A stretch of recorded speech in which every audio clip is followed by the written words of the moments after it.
Foucault and the Death of Man. The death of God is about the drying up of a horizon of meaning and of a whole form of human life, and about Nietzsche's both fear and exhilaration at what might come next. And we still, to a large extent, live in the interregnum between worlds, if you will, or between paradigms. Not many people in the history of the world have faced that, lived in periods like that. So Nietzsche, in that sense, is also a prophetic thinker. But by the time we've reached this moment of the death of God, we already have a strange change in the discourse of Nietzsche's text. Because now the challenge will be for me to present what I have only so far indicated. And it's indicated in the parable. What myths could we construct ourselves? What games? What holy festivals? What interesting books? Fascinating arguments? And new ways to live, other than the pathetic, tragic, stupid, banal array of ordinary, everyday, bourgeois, stinking life. Surely we can do better than that. Surely. So that's the project that we will head out on. For Nietzsche, God's death meant that religion could no longer serve as a foundation of meaning and truth.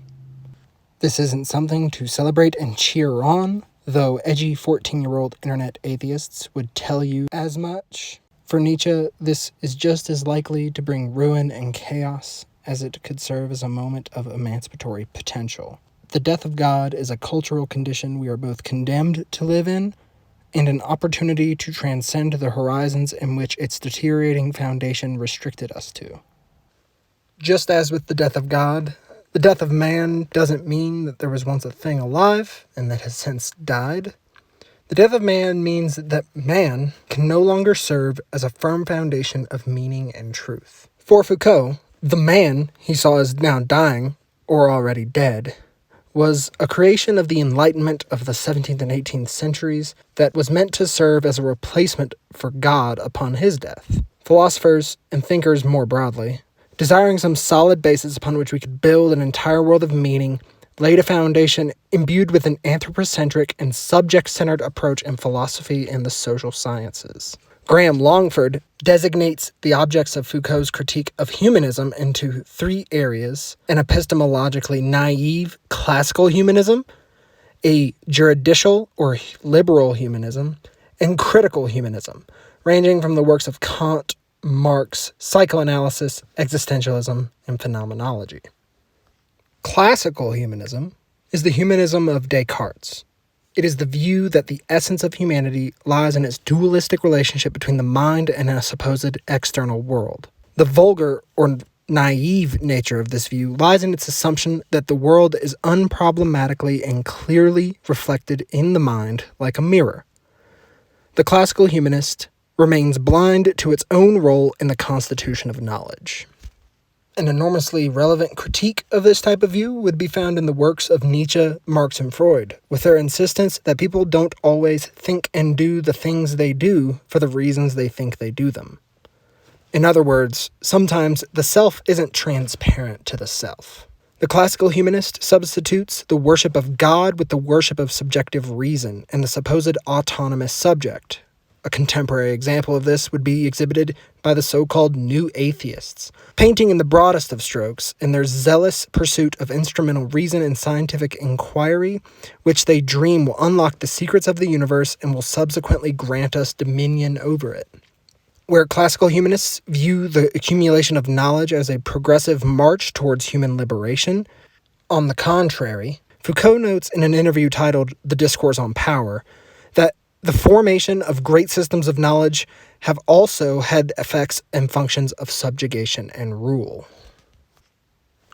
Juridical humanism is that which informs and celebrates the political and civil rights and freedoms of the individual achieved as a result of the bourgeois revolutions and liberal political enlightenment. This is the humanism you see when people, often justifiably, champion the expansion of freedoms granted to us by abandoning our adherence to religious doctrines and placing more stringent restrictions on the power of the state. Foucault notes that while the Enlightenment discovered the liberties, it had also invented disciplines. For Foucault, it was the very disciplinary apparatus which controlled and surveilled people, which also facilitated the supposed expansion of liberty. The discourse of emancipation and the expansion of freedom masks the underlying structures that go on to create ourselves for ourselves.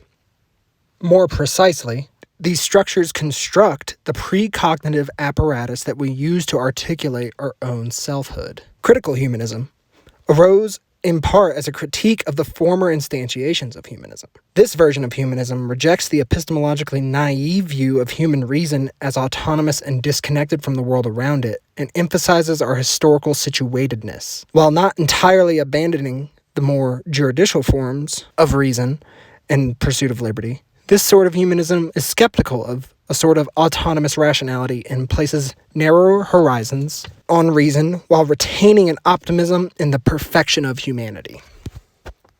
Critical humanism does not give up on, but rather seeks to modify and render in more complex and dialectically or historically nuanced form the humanist touchstones of reason, subjectivity, autonomy, history, and truth. As such, critical humanism attempts a reflexive and dialectical reconstruction of the grounds for humanistic knowledge and advances an imminent critique of the claims of juridical humanism on the basis of the claim that the bourgeois ideals of autonomy and individuality constitute a worthy but as yet unrealized project. Foucault is immensely skeptical of the notion of a human essence, but in a much more nuanced way than his critics often construe him. He's not some radical subjectivist or relativist that outright rejects the notion that there could be some essence of humanity.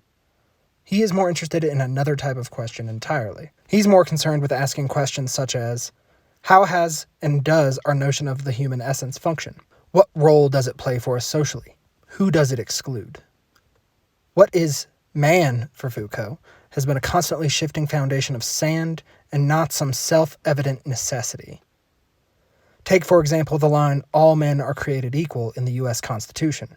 While today it is self-evident that all men would be all people, regardless of ethnicity, sex, or property ownership. But at the time of the founding, the horizon of what was man was strictly limited to property-owning white males. With the example of the U.S. Constitution, it can be clearly seen how man here, while having some sort of emancipatory content, was fundamentally used to exclude from and subjugate those who didn't qualify as man from said emancipation. Foucault's critique of this still pervasive critical humanism can be seen in his criticism of Sartre's existentialism. Quote, Sartre is a great philosopher, but Sartre is still a man of the 19th century. Why? Because Sartre's whole enterprise involves wanting to somehow make man adequate to his own meaning. He wants to bring man back to himself, to make man the possessor of meaning that might escape him.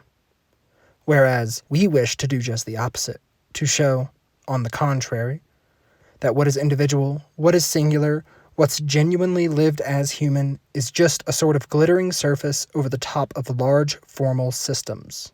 And now, thought must rebuild those formal systems on which float from time to time the foam and image of our own existence. Here is where many still trapped in the horizons of critical humanism grow nervous.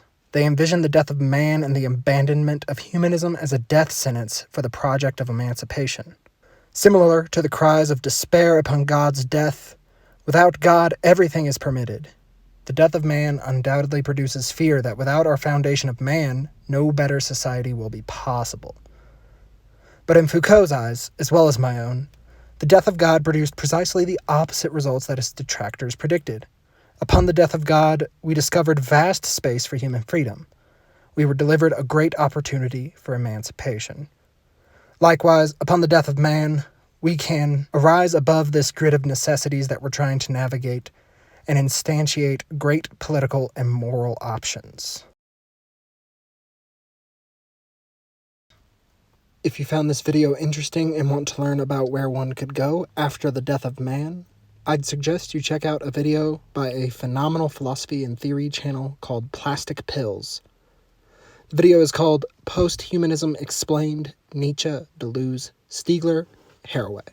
Link in the description below. I will also list numerous sources for related and further reading on Foucault's anti-humanism and the death of man. I'd like to say thanks for watching. If you can and would like to support the future production of these videos and become part of my exclusive reading group, support me on Patreon. You can also check me out on Facebook and Instagram for extra content. Links below. Again, thank you.